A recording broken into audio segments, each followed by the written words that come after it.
ईद गुजरने के बाद नैब फिर से मुतहर्रिक हो गया है, मगर एक बार फिर से अपोजिशन के रहनुमाओं की गिरफ्तारियां हो रही हैं। नैब ने आज अपोजिशन लीडर और नून लीग के सदर शहबाज शरीफ के घर पर छापा मारा, मगर शहबाज शरीफ गिरफ्तारी से बच गए। नैब ने उन्हें आज तलब किया था, मगर शहबाज शरीफ पेश नहीं हुए थे, जिसके बाद नैब की टीम वारंट गिरफ्तारी लेकर शहबाज शरीफ के घर पहुंच गई, मगर शहबाज शरीफ मॉलिन टाउन वाले घर पर नहीं थे। नैब टीम ने 1.5 घंटे तक उनके घर पर इंतजार किया और फिर टीम वापस चली गई। आज अजीब मनाजिर थे, नून लीग के कारकुन भी जमा हुए, नून लीग की कुछ क़यादत भी वहाँ मौजूद थी, उन्होंने एहतजाज भी किया, मीडिया से गुफ्तगू भी की। नैब को गलत इतला दी गई या फिर नैब के पास इतला ठीक थी, मगर शहबाज शरीफ को पहले ही पता चल गया था कि नैब की टीम आ रही है और वो घर से चले गए। ये सवाल अहम है, क्या फिर नैब को गलत इतला की वजह से नैब इस घर पर पहुँच गई? शहबाज शरीफ आज पेश तो नहीं हुए, मगर उन्होंने नैब को तहरीरी तौर पर आगाह कर दिया था कि कोरोना वायरस इस वक्त अपने उरूज पर है। नैब लाहौर के दफ्तर में कुछ अफसरान भी कोरोना वायरस का शिकार हो चुके हैं। मेरी उम्र 69 बरस है और कैंसर का मरीज हूँ, मेरी इम्यूनिटी कमज़ोर है, इसलिए नैब तहकीकाती टीम मुझसे स्काइप के जरिए सवालात कर सकती है। साथ ही स्काइप की आईडी भी तहरीर कर दी थी, यानी कि शहबाज शरीफ ये बात पहले ही बता चुके थे कि वो पेश नहीं होंगे, मगर स्काइप पर नैब के सवालात के जवाब देने के लिए तैयार हैं। मगर नैब की टीम शहबाज शरीफ को गिरफ्तार करने पहुँच गई। आज 2 जून है, आज शहबाज शरीफ को तफ्तीश के लिए बुलाया गया था, मगर नून लीग के रहनुमा अताउल्लाह तारड़ ने दावा किया कि नैब की टीम के पास 28 मई का दस्तखतशुदा वारंट गिरफ्तारी था। अदम ताउन की बात की जा रही है तो शहबाज शरीफ साहब पेश होते रहे हैं, जवाब देते रहे हैं। कोरोना के खतरात के बावजूद जो अरेस्ट वारंट मौके पे हमें दिखाया गया वो 28 मई का दस्तखतशुदा अरेस्ट वारंट था, जिसका मतलब ये है कि नैब नियाजी गठजोड़ जिसकी हम बात करते हैं और हुकूमती वज़रा जिस पे लफ्ज़कुशाई करते रहे, वो बात सच थी कि इन्होंने हर सूरत गिरफ्तारी का पहले से ज़हन बनाया हुआ था। 2 जून को तलब किया गया था और अरेस्ट वारंट पहले से दस्तखतशुदा था। नून लीग का यह दावा दुरुस्त है कि शहबाज शरीफ आज पेश हो जाते तो नैब ने उन्हें गिरफ्तार करना ही था, क्योंकि 28 मई का वारंट साइन हुआ है। इस हवाले से हमने नैब तर्जुमान के सामने 3 सवालात रखे। पहले उन्हें प्रोग्राम में बुलाया, उन्होंने जवाब नहीं दिया। फिर हमने 3 सवालात रखे। हमने पूछा कि नैब ने शहबाज शरीफ को आज तलब किया था, मगर नून लीग का दावा है कि शहबाज शरीफ के वारंट गिरफ्तारी 28 मई को ही जारी हो गए थे। क्या ये दुरुस्त है? इसके अलावा हमने नैब से पूछा कि शहबाज शरीफ की गिरफ्तारी से पहले स्पीकर कौमी असम्बली को क्या बताया गया था। हमने नैब से तीसरा सवाल ये पूछा कि अगर नैब के पास ठोस शवाहिद हैं और रेफरेंस तैयार है तो फिर गिरफ्तारी की ज़रूरत क्यों पेश आई? शहबाज शरीफ की दरख्वास्त पर स्काइप पर सवालात क्यों नहीं पूछ लिए गए? मगर नैब ने इन सवालात के जवाब हमें नहीं दिए। अब अहम बात यह है कि आज पेशी से पहले शहबाज शरीफ ने कल लाहौर हाई कोर्ट में जमानत कबल गिरफ्तारी की दरख्वास्त दायर की थी, जिसे अदालत ने कल समाअत के लिए मुकर्रर कर लिया है। इस दरख्वास्त में शहबाज शरीफ ने मौक़िफ़ अख्तियार किया है कि नैब ने बदनीयती की बुनियाद पर आमदनी से ज़ायद असासों का केस बनाया है। हुकूमत के सियासी असर रसूख की वजह से नैब ने इंक्वायरी शुरू की है। इंक्वायरी में नैब की जानिब से लगाए गए इल्ज़ामात अमूमी नौइयत के हैं। शहबाज शरीफ ने अदालत से दरख्वास्त की कि 2018 में मुझे इसी केस में गिरफ्तार किया गया, उस वक्त भी नैब से भरपूर ताउन किया। 2018 में नैब ने इख्तियारात के नाजायज़ इस्तेमाल का एक भी सबूत नहीं दिया। शहबाज शरीफ ने मौक़िफ़ इख्तियार किया कि असासे डिक्लेयर कराता रहा हूँ। मनी लॉन्ड्रिंग के इल्ज़ामात बिल्कुल बेबुनियाद हैं। नैब इंक्वायरी के दौरान एंटी मनी लॉन्ड्रिंग एक्ट के इख्तियारात इस्तेमाल नहीं कर सकता। नैब इंक्वायरी दस्तावेजी नौइयत की है, तमाम दस्तावेज पहले से ही नैब के पास मौजूद हैं। ज़ेर-इल्तवा इंक्वायरी में गिरफ्तार किए जाने का खदशा है, उबूरी जमानत मंजूर की जाए। अब इस दरख्वास्त पर कल अदालत में समाअत होगी, मगर समाअत से पहले ही नैब की टीम आज शहबाज शरीफ के घर पहुंच गई। नैब पहले भी शहबाज शरीफ को गिरफ्तार कर चुकी है, मगर फिर सवाल ये उठा कि केस साबित नहीं हुआ। अदालत ने नैब के खिलाफ सख्त रिमार्क्स के बाद उन्हें जमानत दे दी थी, मगर जब शहबाज शरीफ मार्च में लंदन से वतन वापस आए तो उसके बाद नैब ने उन्हें तलब करना शुरू कर दिया। पहले नैब ने उन्हें आमदनी से ज़ायद असासों के केस में 17 अप्रैल को तलब किया, मगर वो पेश नहीं हुए। उसके बाद वो 20 अप्रैल को नैब ने तलब किया, मगर वो पेश नहीं हुए।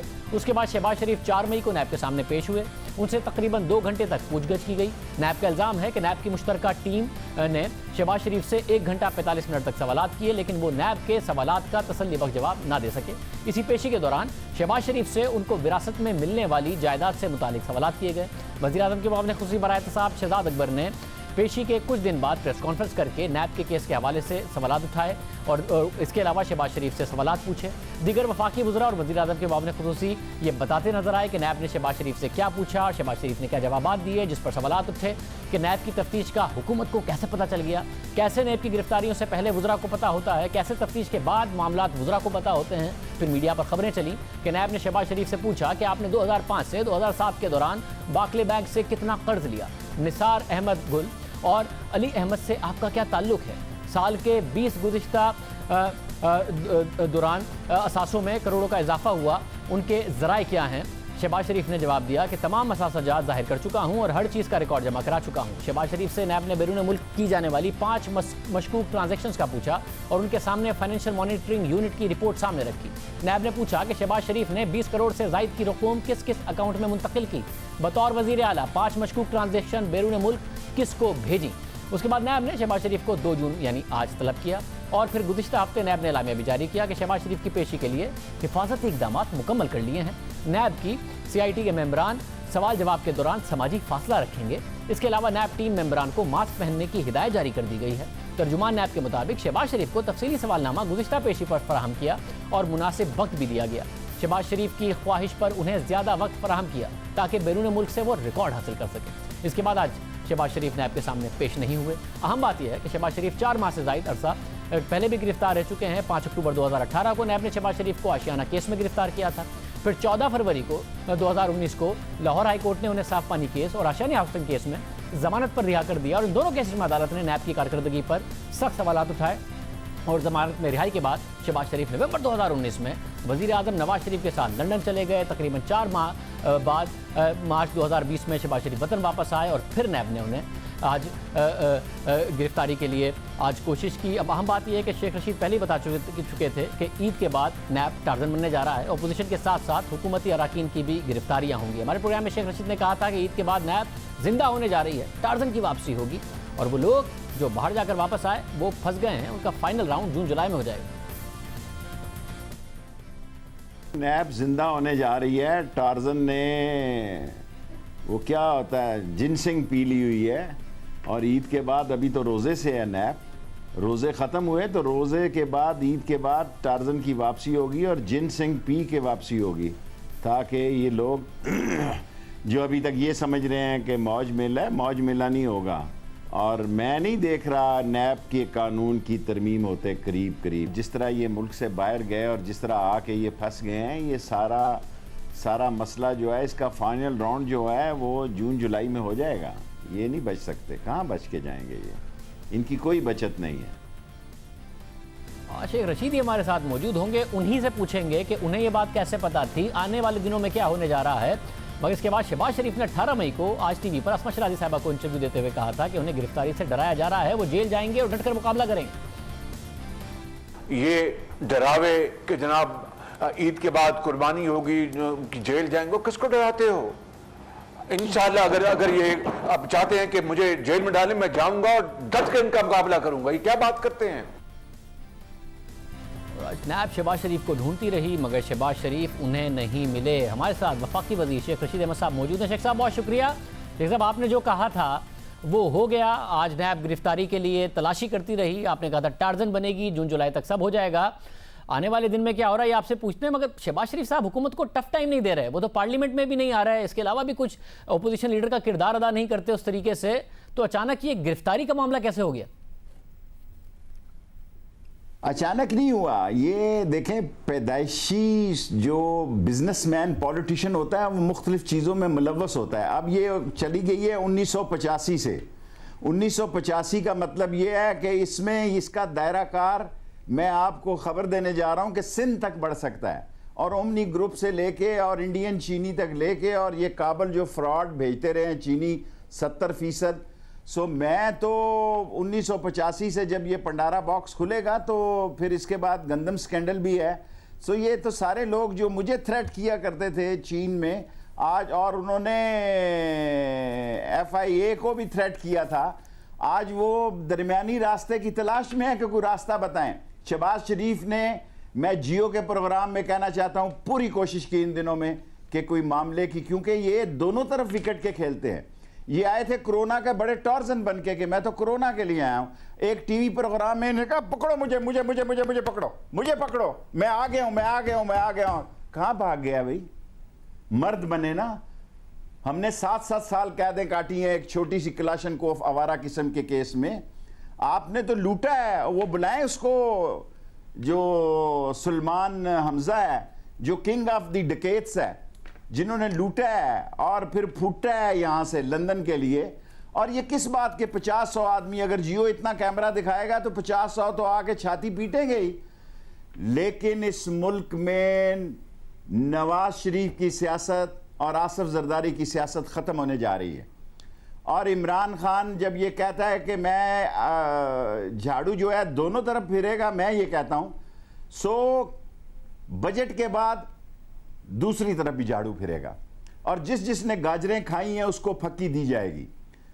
फक्की जो है वो इंटरनेशनल किस्म की है, कानून और आइन की फक्की है। ये अंदर जाएगी तो गोली जलंधर जाएगी।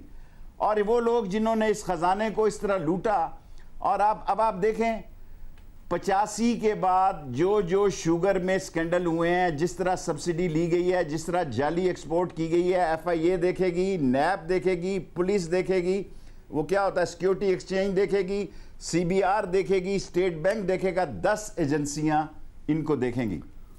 और सर, जो 85 वाली आप बात कर रहे हैं उस पर मैं आता हूं, मगर आप कह रहे हैं कि दो तरफा झाड़ू फिरेगी। आपने इससे पहले कहा था, आप अभी भी कह रहे हैं फिरने जा रही है। अब इस दफा भी झाड़ू का आगाज अपोजिशन से ही हुआ है। मगर मुझे ये बताइएगा कि नैब ने पहले भी बड़े बड़े दावे करके 2 दफा शहबाज शरीफ को 2 केसेस में माज़रत के साथ गिरफ्तार किया था, 4 महीने रखा। आशियाना केस में अदालत ने जमानत दी तो कहा कि इख्तियारात का जो गलत इस्तेमाल है वो नैब साबित नहीं कर सका शहबाज शरीफ साहब के खिलाफ। दूसरा केस नैब पे अदालत ने कहा रमजान शुगर मिल के हवाले से कि मफरूजों पर नैब गिरफ्तार कर लेता है। इस बात की हौसला अफजाई हम नहीं कर सकते कि अरकान पार्लियामेंट को नैब के रहमो करम पर छोड़ दें, और नहीं छोड़ सकते हम।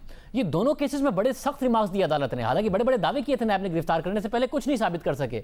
तो अब जब शहबाज शरीफ साहब हैं मुल्क में तो रेफरेंस दायर करें, उन्हें सजा दिलाएं और सारी करप्शन साबित करें, पैसा उनसे निकलवाएं। गिरफ्तारी का दोबारा क्यों शौक है जब पहले भी गिरफ्तारी करके कुछ नहीं कर सके थे?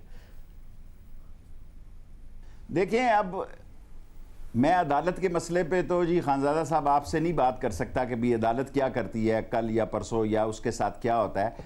फैक्ट ये है कि बहादुर बने। अब जेल जो होता है वो सियासतदान का ससुराल होता है। अगर वो नीट एंड क्लीन हो, उसको उससे शोहरत मिलती है, उसको इज्जत मिलती है। इनको क्या शोहरत और इज्जत मिल रही है जी? आप मुझे बताएं कि सारा खानदान जो है वो मफरूरों में, और 4-6 दिन से जो ये बोल रहे हैं उसकी भी वजूहात हैं, वो भी मैं शेयर नहीं कर सकता।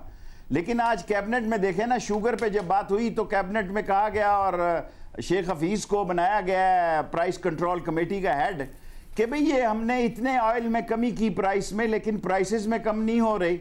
इसकी वजह यह है कि इस मुल्क में माफियों का कंट्रोल है। ये ऑप्टिमा का माफिया है, ये शुगर का माफिया है, ये गंदम का माफिया है, ये APP का माफिया है, ये फलाना माफिया है, क्योंकि इन पर किसी ने हाथ नहीं डाला। पहली दफा इमरान खान ने शुगर माफिया इस मुल्क को चलाता है। 1986 में देखें क्या तरीकें चली हैं, खुद शहबाज शरीफ के बयान देखें, अपनी हुकूमत में चीफ मिनिस्ट्री में ये शुगर माफिया के खिलाफ बयान देते रहे।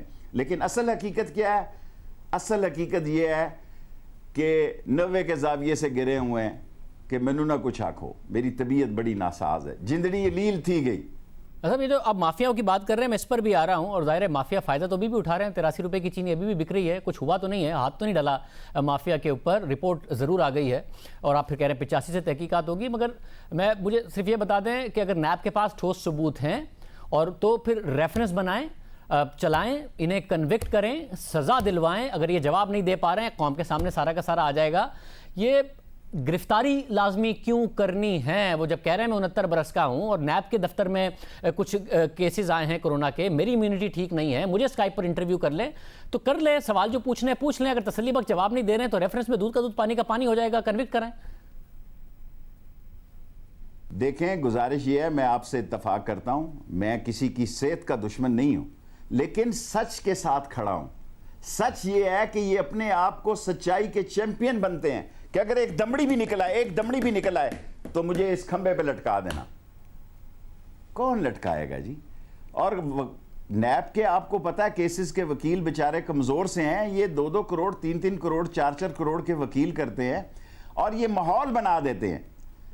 कोई ये सहाफत, ये मीर शकील की रहाई के लिए इसने लोग खड़े हुए हैं, मीर शकील रहमान के लिए खड़े हुए हैं, ये कोई जमहूरी जद्दोजहद के लिए खड़े हुए हैं। ये करप्शन के एक मुल्जम को, मुजरम नहीं मैं कहता, मुल्जम को बचवाने के लिए 50-100 आदमी मॉडल टाउन के बाहर खड़े हैं और वो राब्ते में है लोगों से, कह रहा है कि भाई ये है वो है फलां है, मैं बीमार हूँ। मैं बीमारी के तो खिलाफ नहीं हूँ, मैं किसी की ज़िंदगी का दुश्मन नहीं हूँ, लेकिन पाकिस्तान के ख़जाने के लूटने वालों के लिए कानून में वो रियायत नहीं होनी चाहिए कि ये मसाले वाले का 1 अरब रुपया निकले, चाट वाले के 2 अरब रुपए निकले, वो लड्डू पेड़े बेचने वाले के 3 अरब में, सबकी जमानतें हो गई। तो फिर गरीब की भी जमानत लो ना, जो टेलीफोन चोरी करने में पकड़ा गया है, जो व्हील का पाना चोरी करने में पकड़ा गया है। मैं आपके प्रोग्राम में अपनी इतलात पे ये कहता हूँ, ये केस सीरियस है और मुमकिन है जो मैंने आपसे ये जियो पे खबर दी है आपके प्रोग्राम में कि ये दायरा कार सिंध तक फैल सकता है अगर 85 से जब शुरू होगी इन्वेस्टिगेशन। साहब, अब अपनी जब इस हुकूमत की बात आई है, वज़ीर आज़म तो कहते थे कि सबसे पहले मेरा और मेरी काबीना का एहतसाब होगा, और जब पिछले दौर में कुछ भी वो कहते थे कि सबका एहतसाब करो तो वज़ीर आज़म कहते थे नहीं, पहले तो हुकूमत का एहतसाब होगा, पहले तो वज़ीर आज़म का एहतसाब होगा। अब जब शुगर रिपोर्ट अपनी हुकूमत के बारे में आई है जो कि कह रही है कि 5.5 अरब रुपए का 1 रुपये की कीमत में इजाफे से फ़ायदा होता है, यानी कि अभी भी शुगर माफिया भरपूर फ़ायदा उठा रहा है, तो आप कह रहे नहीं वो 1985 से होगा। अपना तो एहतसाब कर लें, आज से तो कर लें। शुगर माफिया तो आज भी लूट रहा है, 2 हफ्ते हो गए रिपोर्ट को आए। अगर वो 110 अरब रुपए साल में कमाते हैं, आपकी हुकूमत से कमा गए, यानी कि इस 2 हफ्तों में भी 1.5 अरब रुपए कमा गए, वो एक्स्ट्रा कमा गए, अवाम की जेब से निकाल गए। आप 1985 का लारा दे रहे। देखें, आप बिल्कुल ठीक कह रहे हैं, ये कीमतें कम होनी चाहिए थी। इमरान खान ने तो 40-50 रुपए पेट्रोल का खत कम किया है और अब हफीज़ शेख को आज कैबिनेट में उन्होंने कमेटी बनाई है, पहले प्राइम मिनिस्टर हेड करते थे। बड़े दिनों से लगे हुए हैं इसके कानूनी मराहल पर, बड़े दिनों से लगे हुए हैं इसके मामलात पर कि देखें इन लोगों को पकड़ना, कोई बिजनेसमैन पॉलिटिशियन को पकड़ना कोई आसान काम नहीं होता, केस बनाना आसान काम नहीं होता। इनको पता था कि आज मेरे घर में रेड होना है, शहबाज शरीफ साहब को पता था कि आज मेरे घर में रेड होना है, इसलिए सुबह ही घर से निकल गए और कल इन्होंने केस के लिए अप्लाई दरखास्त दी। अगर हो जाती है जमानत तो हो जाए, लेकिन इसका मतलब ये है कि इस मुल्क में बड़े आदमियों के लिए और कानून होगा और माशी बहरानों का शिकार और माशी तसादम से उलझा हुआ माशरा जो कि करोड़ों की तादाद में सतह गुर्बत से कम जा रहा है, उनका कोई वाली वारस नहीं है। मगर शेख साहब, ये आप जब 2 साल पहले तक कहते थे ये बात कि जिस मुल्क में ताकतवर के लिए अलग कानून है और गरीब के लिए अलग कानून है, तो समझ में आती थी। अब ऑपोजिशन से तो मवाजना नहीं कर सकते, वो तो सारे जेलों में जाके वापस आए हैं। अब तो आप लोगों से मवाजना हो सकता है कि इस मुल्क में गरीब आदमी के लिए अलग कानून है, खुसरो बख्तियार के लिए अलग कानून है। नैब मुल्तान से नैब लाहौर में उनकी शिफ्ट हो जाती है इन्वेस्टिगेशन, और क्या हुआ नहीं पता चल रहा, उनकी टीटी को क्या हुआ नहीं पता चल रहा, कहाँ मामला आगे बढ़े नहीं पता चल रहा। इस मुल्क में गरीब आदमी के लिए अलग कानून है, परवेज़ खटक की तहकीकात के लिए अलग कानून है। इस मुल्क में गरीब आदमी के केस का अलग कानून है, मालम जब्बा के केस का अलग कानून है, गरीब आदमी के केस का अलग कानून है, पिशावर बीआरटी का अलग कानून है। अब तो आप लोगों पर सवाल उठता है, अपोजिशन पर तो नहीं उठता ही। मेरे लिए ये बात करना किसी खतरे से खाली नहीं है, लेकिन मैंने आज कैबिनेट में ये बात की है कि जिनका कन्फ्लिक्ट ऑफ इंटरेस्ट है उनको नहीं बैठे रहना चाहिए। अगर मेरी ज़ात की वजह से इमरान खान की ज़ात पे फ़र्क आता है, तो अगर मैं उसका हकीकी दोस्त और साथी हूँ, अगर मुझे इस हुक्मरानी से और इस हुकूमत से हमदर्दी है और मैं अगर मेरी वजह से मेरा कन्फ्लिक्ट ऑफ इंटरेस्ट आता है, मुझे स्टेप डाउन होना चाहिए। ये मैंने कैबिनेट में आज कहा है, ये बात मुझे कहनी नहीं चाहिए। आप मुझसे गुलवा लेते हैं, बाद में मुझे जवाब देने पड़ते हैं। साहब, आपने आज आवाज़ उठाई है, देखते हैं कि फिर इस हवाले से होता क्या है। आप पहले भी कह चुके थे कि शुगर माफिया आपको धमकियां दे रहा है, बात इग्नोर हो गई थी। बाद में फिर पता चला कि शुगर माफिया ने क्या क्या किया है। आपने कहा अपने काबीना में वज़ीर आज़म के सामने ये बात उठाई थी, और मैं जानना चाह रहा हूँ कि मामला मुतनाज़ा हो जाता है। कल अदालत में शहबाज शरीफ की ज़मानत क़ब्ल अज़ गिरफ्तारी की समाअत होनी है। अगर अदालत वो मुस्तरद कर देती तो नैब को गिरफ्तारी मिल जाती। जब उन्होंने किया हुआ है अदालत में अप्लाई, नैब को इतनी जल्दी कि वो छापे मार रहे हैं शहबाज शरीफ के घर पर, अब उन्होंने कहीं भाग नहीं जाना, रुकने कौमी असेंबली हैं वो, नैब इंतज़ार कर सकता था। ये 2 दफ़ा पहले भी जो 2 केसेस हैं उसमें भी कुछ नहीं साबित कर सके। आपके ख्याल में एक मुतनाज़ नहीं बना दिया सारे के सारे मामले को फिर गिरफ्तारी की ख्वाहिश की वजह से? देखें, मैं बीमारी पे इशू पे तो नहीं बोलना चाहता, लेकिन फैक्ट ये है कि शहबाज शरीफ कोई लीडर ऑफ अपोजिशन नहीं है। शहबाज शरीफ इस वक्त, अगर शहबाज शरीफ चला जाता है तो पीछे मरियम साहबा और नवाज शरीफ साहब ने उसको शाहिद खाकान को आगे लाना है। शहबाज शरीफ तो 8वीं तरमीम 18वीं तरमीम का अब हम भी दूर करने के लिए तैयार हैं।